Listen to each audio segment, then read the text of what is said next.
All right, how we all doing today? As you can tell, looking at a Seiko watch today, we're looking at the SPB325. This one I haven't heard too much about, so it's going to be interesting to see. This one is a Sumo, I believe. So let's open this guy up. And for those of you who notice the boxes, the newer Seiko boxes are a little smaller than they used to be. You know, not quite as cube-like. Just a minor difference to point out. And this is your standard, white Seiko box. For their more like, I guess, Lux series pieces, the little fancier ones. And then you got the books in there, and the warranty card is in the blue booklet there. So now you see it, we got the boring part out of the way. And let's take a look at this Sumo. Open this guy up. Woo! See what we got going on here. We got the little foam. Oh, just normal Seiko. I thought I might have something cool on the box. Sorry, guys. And here we go. Yep. New Sumo. Looks beautiful in plastic, doesn't it? So here we go. Oh, this is nice, guys. New Patty series. Check it out. Man. They hadn't done that much with the Sumo. They always had that aluminum type bezel, but now with this ceramic bezel, that's pretty killer. And this is that light blue black combination that they've been doing for the newer Patty releases the last year or two. So now here we got a Patty watch in a Sumo. So that is pretty cool. I don't believe we've had one in a Sumo, at least, not for a while now. Let's see, you got the normal screw down crown and everything. So right there, wind this guy up a little bit so you can see it start to move. There we go.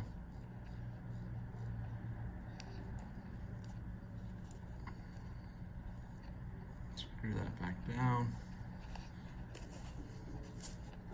Let's adjust the bezel here for, missed the click. You can hear it going there. Real faint. There you go. And it's kind of got the globe, the world imprint on the back of the dial there. And then you got that more of a navy, I won't say navy blue, but closer, like a little darker blue than the light blue on the Patty there. Pretty sharp looking watch. I really, really like this new ceramic on there. Let me see. There we go. I want it so you guys can see it a little bit better there.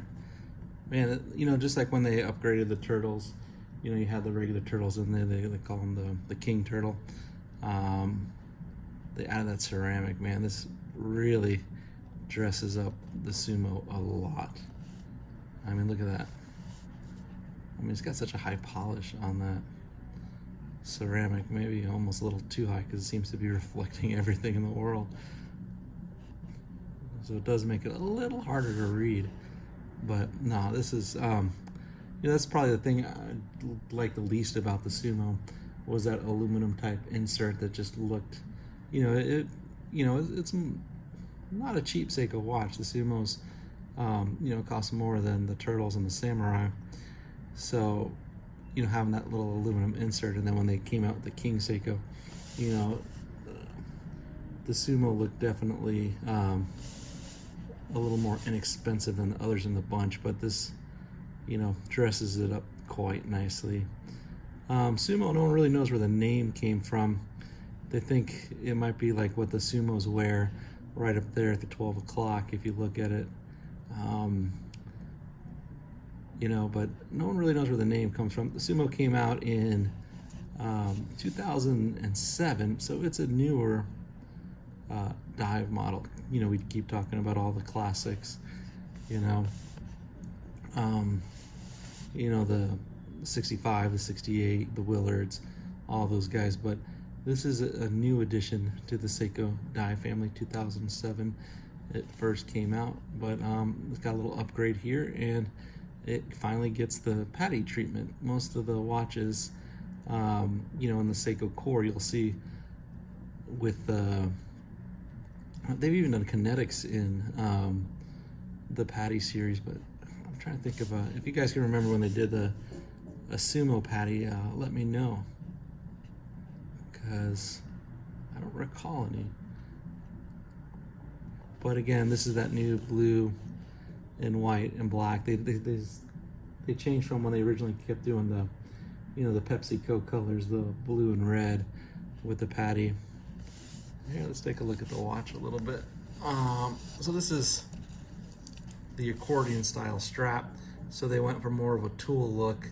They haven't done too much with the accordion lately in the dive watches, because they've been going for that more vintage feel. So they went a little more modern, more tooly with that accordion style strap. And there you got the little Tsunami logo and the Seiko branding on the buckle. And it's got the metal loop, which is good, because the rubber loops, after a while, they end up breaking. They kind of dry out, they get hard, and then, you know, your band might be good, but those loops are always like the first thing to go. And then I know all of you like to see the back. I get so many complaints sometimes when I forget to do the back, but only human. And here we go. Here's the back, the Tsunami logo again. The Samurai is just a cool looking watch. You know, it definitely feels a lot more modern, but now they've dressed it up a lot with that ceramic dial here.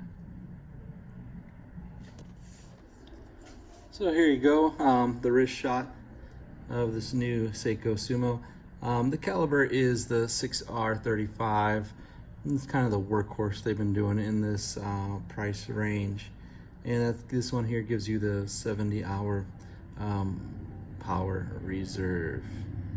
And you can see the twisted lugs, as they call them, for the Sumo there. They're a little bit longer and extend a little more than most of the other Seiko models. And you can see there, but they still kind of curve them down, so it gives you more of a comfortable fit.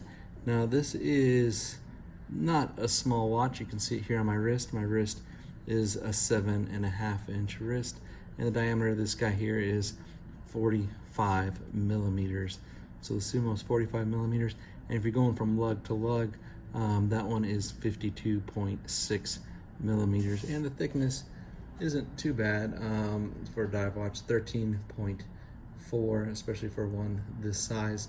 So they keep it on the thinner side. I don't know if we can use the word thinner, but yeah, it's a little bit, you know, it's not as thick as you would imagine when you see it, you know, face up. And the band, of course, silicone with that kind of blue.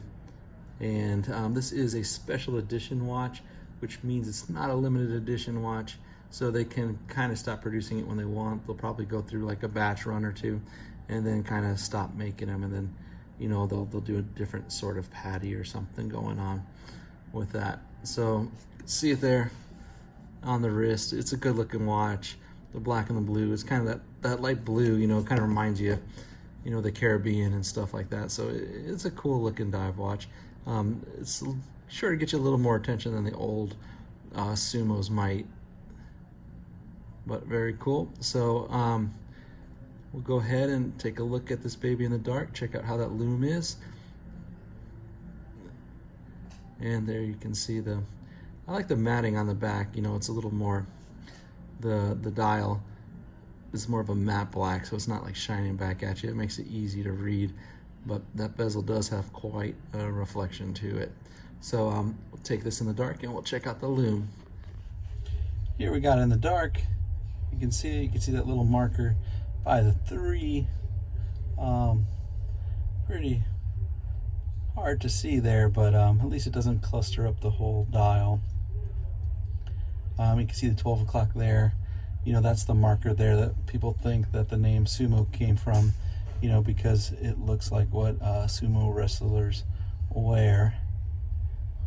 And just overall, great loom on this guy. As usual, I'd like to thank you all for taking the time to watch the video. I appreciate it. And please like and subscribe if you're interested in getting one of these models or another Seiko model. Just look us up at depalas.com. We got the links in the description. Thank you. Bye.